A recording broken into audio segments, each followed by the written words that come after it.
does is, as I mentioned, if you refer a friend, you get a $1,000 bonus if they make it 90 days working that job. And social media presence. Every time we're at a career fair or at college, we promote on Instagram, Facebook, Twitter. We run contests like best Instagram picture, most creative picture wearing something that we gave them. And we stay current by posting daily. We do giveaways for like the 100th person to like it and whatnot. You should always be recruiting as a recruiter. The cheapest form of recruiting is through word of mouth. Every conversation you have could end up leading to a potential candidate. And that way the first step of qualification is basically done, and you could note their personality in the job app. And the pros of field recruitment, you could target a specific audience. If you go to college, you're going to get college students. It's a tangible opportunity. A lot of us see those job offers in our emails and it looks like spam, and you don't really see it for what it is, and online is less personal. And now here's Matt. Alright guys, we talked about recruitment, we talked about sourcing, and now I'm going to get into the hiring process. So just basically what the hiring process is, it's usually a hiring manager, one of the higher up managers that does all the paperwork with any type of candidate. And there are certain steps that they go through. So basically they start off with the online application, could be in-store, whichever one. The HR, Human Resource Director, whoever does it, reviews it, and then we do what we're doing now, we select the hire. We would finalize the applicant, select the best candidate for the type of position that we're looking for, and we would, this would happen after the sourcing and recruitment. And then you just select the best candidate.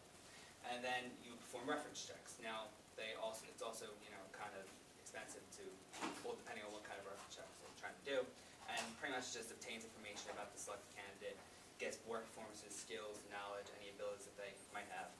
And when conducting them, usually conducted, like I said, on the final applicant, it's usually to confirm the information, whether you talk to a different manager that they had before in a previous job, or just allows you to avoid any cost if they happen to get fired and forget to tell you. You can do it through the phone, just call them up. It's better to do that way just because it's quick and easy. Email, you have all that in one email. You can always refer back to it rather than take notes, or you can just do it by a website. When you conduct it, you want to prepare carefully. You always want to be on top of everything when asking questions. You want to set up a positive environment to make sure that they're open and willing to give you the information that you're asking for. You also want to describe the position that they're being hired for so they know the qualifications that they need to do.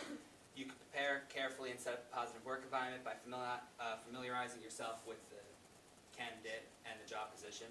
Identify any areas that require elaboration, and then you go to describe the position. Usually provide with first impressions. You want to clearly articulate any responsibilities and what can they contribute to the company. You want to make sure that they can build their own reputation.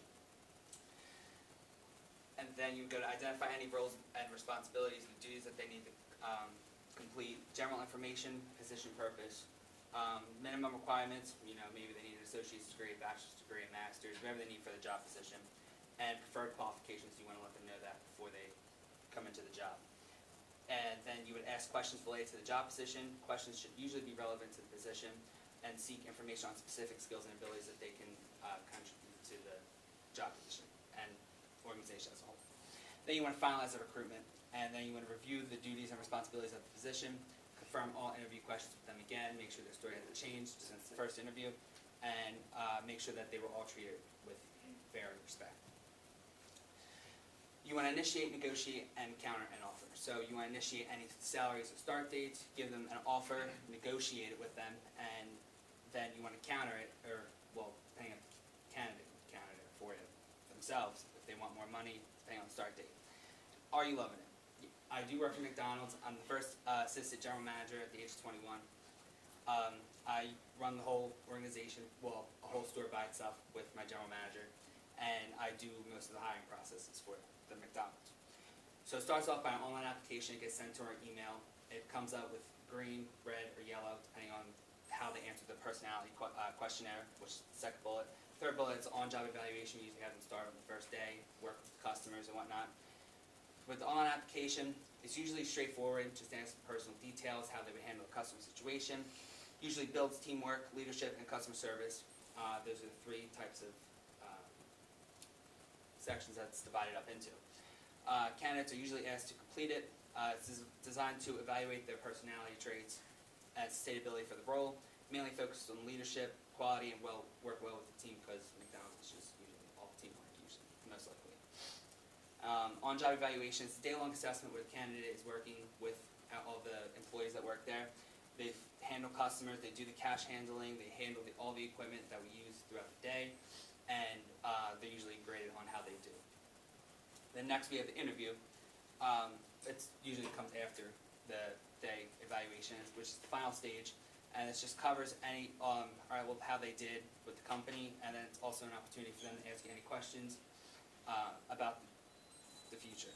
And then, so we talked about the sourcing, we talked about recruiting, we just got done talking about the hiring process, and now it's on the mic for cost and benefits. Thanks, Matt. So by now you probably have an idea that recruiting itself is a really extensive process. There's a lot of steps, it's time consuming, and it can be a headache for a lot of companies to take care of. So what I'm going to be talking about the numbers and the cost and benefit analysis of recruiting itself. So there's a price attached to it, like everything in business. Companies need to justify these costs, and then also there are plenty of benefits that come from a good recruiting program, which I'm going to get into. So first off, just like anything else in a business, staying open, recruiting is an operating cost. You're going to have to pay for it. It's just a natural part. If you want to grow, you're going to have to spend money. In the U.S., $72 billion was spent on recruiting services alone. In the world, it's like $220 billion. So the people that cost the companies money are us, because they're trying to reach out to you somehow. So they could do it through advertising, they could do it through social media, that Bree and Matt touched on before, and also they can reach out to you directly as well. They can market to you. So a lot of these costs comes from advertisements like billboards, external stuff. The time cost, you're going to see that is going to be beat to death a lot. There's a lot of time involved in the recruiting process. Drug screens, background checks, etc. You always have to get these done for higher up jobs too. And so, as I said before about billboard posting and advertising, there's a certain number attached to this that has to come with it. So, the Slovenian billboard costs about $400, and you want to put more than one billboard up. It's going to be quite a few. So this is a breakdown of how companies reach out to people. So job boards are actually still pretty popularly used. Even with all the technology we have now, ways to reach out to people, a job board is the biggest thing, surprisingly. The budget goes up per people that you're trying to hire as well. So when it comes to internal recruiting, that's a lot less expensive than external recruiting. You have to reach into your own company and pull people out that way. So it's a lot easier. It's like promoting and just bumping them up. So I have internal recruiting at my job, Enterprise Rent-A-Car. So very rarely we will go outside the company to hire a managerial position. What happens is they'll send you emails. Every day I get these emails saying, manager position open here, this branch, that branch. Alamo, because it's one of our subsidiary companies. And when those open up, they want to promote growth from within the company. And the recruiting process is so much shorter that way. They already have credentials. They see what you can do for the company, time spent in it. It's a lot easier of a process than finding some Joe Schmo off the street trying to do a job in the rental industry, which is actually a lot harder than people think. So, like I said, time equals money. So time is the biggest thing in recruiting. The application process takes a while to review. The money gets higher and higher for more extensive positions. There's a lot of pre-screening that goes into it as well. So if you don't spend this money on recruiting with time, you can get really hurt. So bad hiring processes are expensive, they put you in the hole, and if you don't find the right people to do the right job, your company's going to fail ultimately. It just won't be efficient. So back before we talked about drug screenings and tests, a lot of companies are actually refusing to do these. Like minor drugs, I'm talking nothing recreational. They just refuse to do this because it saves them money. It's really expensive per person. With 30-50, if you're interviewing 1,000 people, you're going to drop $50,000 on drug test screenings. And these people may not be hired.